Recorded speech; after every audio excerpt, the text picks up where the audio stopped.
Buku macam apa ini? Gue sampai kepikiran dong. Apakah nyata, fiktif, nyata, fiktif, nyata, fiktif? Pusing, bingung, penuh konspirasi. Desain dengan tema cheerful minimalis. Kok subscriber gue berkurang? Sangat tidak terduga. Nya tipis-tipis, kur aja 27 koleksi pribadi. Tet, tet, tet. Halo Book Lovers, balik lagi bersama gue Rio. Nah, di video kali ini gue bakal bahas buku ini, Kisah Gelap Negeri Paman Zidan, yang ditulis oleh Mbah KJ dan timnya, yaitu tim Supernatural Investigator. Ini penampakan bukunya. Video terpisah tentang fisik bukunya udah ada. Kalian bisa cek aja kalau pengen lihat lebih detail.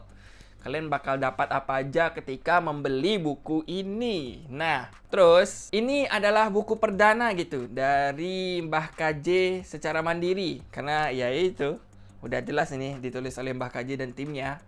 Yang sebelumnya Mbah KJ itu tergabung dalam Kisah Tanah Jawa. Jadi kalian pasti tahu lah, ini pasti genrenya horor. Terus sebagai pernyataan terbesar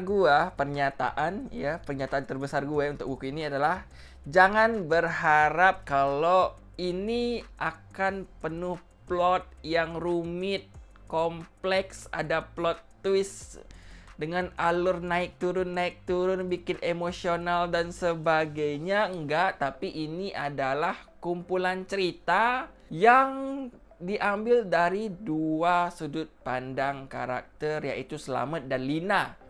Ini adalah sepasang sejoli yang suka cerita-cerita dan gosip-gosipin penduduk di desa. Gibah. Ini berdua suka banget gibah. Nah, oke, kurang lebih disclaimer kayak gitu dulu ya, biar kalian tahu. Jadi kalian jangan berharap kalau ini novel dan sebagainya yang penuh plot dengan endingnya wow dan bagaimana. Enggak, ini kumpulan cerita. Totalnya ada 20 cerita gitu. Ya kurang lebih kayak gitulah. Langsung kita aja bahas novelnya. Jadi ini antologi atau kumcer.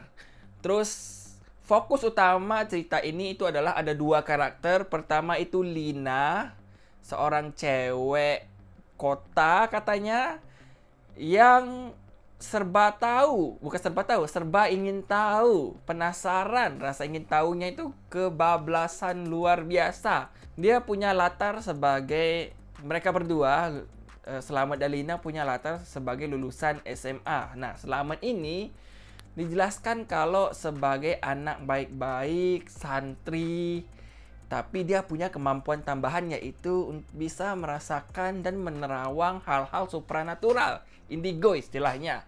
Kalian tahu lah. Nah, kurang lebih kayak gitu untuk dua tokoh kita. Dan mereka ini dari waktu ke waktu itu jatuh cinta. Jadi setiap Slamet ngajak jalan Lina, atau Slamet ngapel di rumahnya Lina dan sebagainya. Gue penasaran dengan kisah cinta mereka. Itu komen lain. Jadi ya mereka ngobrol gitu, menghabiskan waktu dengan mengobrol, bercerita tentang orang-orang yang ada di desanya. Negeri Paman Zidan istilahnya. Ini satir, kalian bisa lihat sendiri.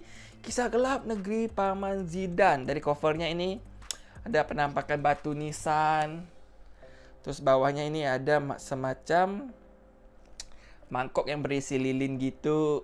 Nah, ini kayak cahaya lilin yang menerangi, di mana gue udah ngobrol dengan penulisnya dan penerbit juga di live-nya di channel Buku Indonesia. Kalian bisa cek nanti. Covernya ini menggambarkan kalau lilin itu sebagai cahaya terakhir yang menerangi di kala orang-orang di dunia atau di negeri Paman Zidan ini udah bobrok moralnya, udah moralnya udah mati gitu. Makanya digambarkan sebagai kuburan. Itu filosofi ceritanya. Dan secara sampul sebenarnya gue antara suka dan gak suka. Gue lebih suka kayak ilustrasi karakter, mungkin tentang Slamet dan Lina. Cuma ya ini selera lah jadinya soal ilustrasi untuk sampul dan sebagainya.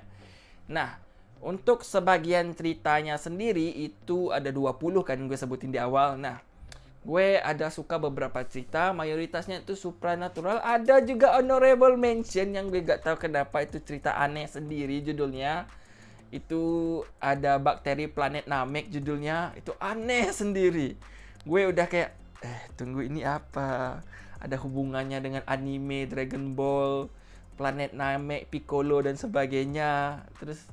Dan cerpennya juga aneh sendiri, ngobrolin tentang virus dan sebagainya, dan penuh konspirasi, itu unik banget. Nah, terus 3 cerpen yang gue suka itu adalah, pertama ya, gue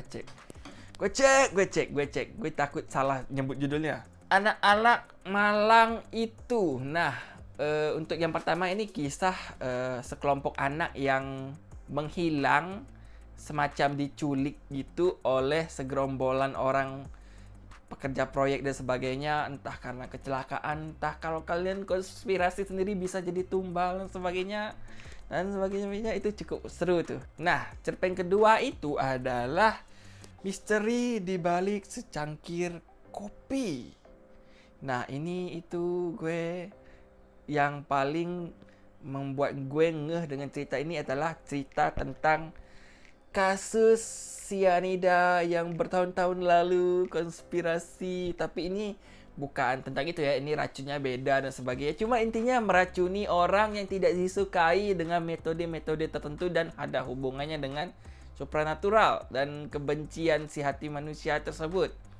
Terus cerpen ketiga itu adalah Saja Lantang yang Terbungkam. Nah, ini cerita semacam pegawai pemerintah yang jujur, ingin lurus-lurus aja, tapi di sekelilingnya itu pada bobrok semua.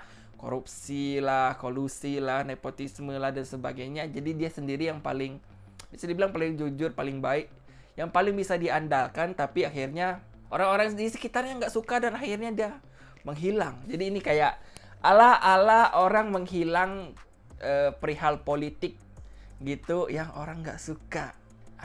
Ini ceritanya penuh konspirasi banget sih. Penuh pesan moral dan konspirasi. Gue bisa bilang begitu karena ya setiap cerpennya gitu. Pasti ada ngobrolin tentang sebuah isu tertentu, baik itu sosial, politik, budaya di masyarakat, di negeri Paman Zidan. gue bingung nih. Apakah benar negeri Paman Zidan atau negeri ya gitulah.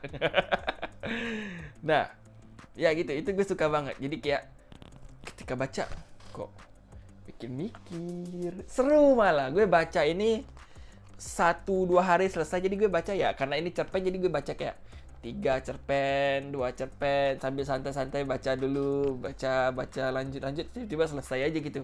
Dan cerpennya seru.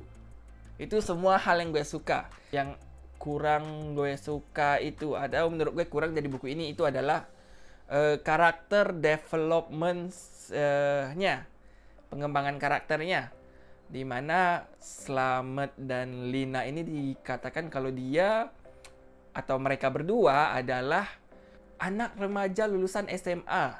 Si Lina ini mungkin umurnya lebih tua dan dikatakan pendidikannya lebih tinggi. Jadi gue gambarkan itu kayak, mungkin dia udah mengemban pendidikan kuliah S1 dan sebagainya. Sementara Slamet ini putus di SMA dan bantu bekerja untuk orang tuanya.